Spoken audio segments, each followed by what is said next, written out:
പ്രിയദർശിനി സ്ത്രീ സൗജന്യ യാത്രാ പദ്ധതി മൂലം KSRTCക്കുണ്ടാകുന്ന നഷ്ടം നികത്താൻ പുതിയ നീക്കവുമായി സർക്കാർ. പദ്ധതി നടപ്പിലാക്കിയതോടെ KSRTCയുടെ പ്രതിദിന വരുമാനത്തിൽ ശരാശരി 2 കോടി രൂപയുടെ വലിയ നഷ്ടമാണ് രേഖപ്പെടുത്തിയിരിക്കുന്നത്.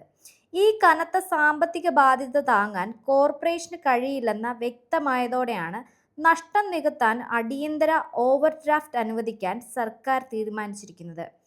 കേരള ഫിനാൻഷ്യൽ കോർപ്പറേഷൻ അഥവാ KSFE വഴിയാണ് KSRTCക്ക് ഈ തുക ലഭ്യമാക്കുക.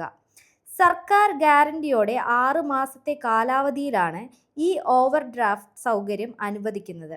ഗതാഗത മന്ത്രി CP ജോൺ കഴിഞ്ഞ ദിവസം വ്യക്തമാക്കിയ കണക്കുകൾ പ്രകാരം സ്ത്രീകളുടെയും ട്രാൻസ്ജെൻഡേഴ്സിന്റെയും യാത്ര പൂർണ്ണമായും സൗജന്യമാക്കിയതോടെ സാധാരണ സർവീസുകളിലെ ടിക്കറ്റ് വരുമാനം കുത്തനെ ഇടിഞ്ഞിരുന്നു. വരും ദിവസങ്ങളിൽ KSRTCയുടെ ദൈനംദിന പ്രവർത്തനങ്ങളെയും ശമ്പള വിതരണത്തെയും അടക്കം ഇത് ബാധിക്കുമെന്ന ആശങ്കയുയർന്ന പശ്ചാത്തലത്തിലാണ് ധനവകുപ്പിന്റെ ഈ അടിയന്തര ഇടപെടൽ.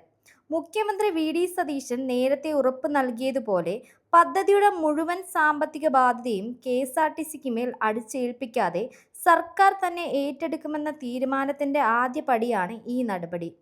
ഈ വായ്പാ സഹായം കോർപ്പറേഷന്റെ പ്രതിസന്ധി താൽക്കാലികമായി പരിഹരിക്കുമെന്നാണ് വിലയിരുത്തൽ. ഈ പദ്ധതി മുന്നോട്ട് കൊണ്ടുപോകാൻ പുതിയ ഫണ്ടിംഗ് കണ്ടെത്തണമെന്നാണ് സർക്കാരിന്റെ പുതിയ വിലയിരുത്തൽ.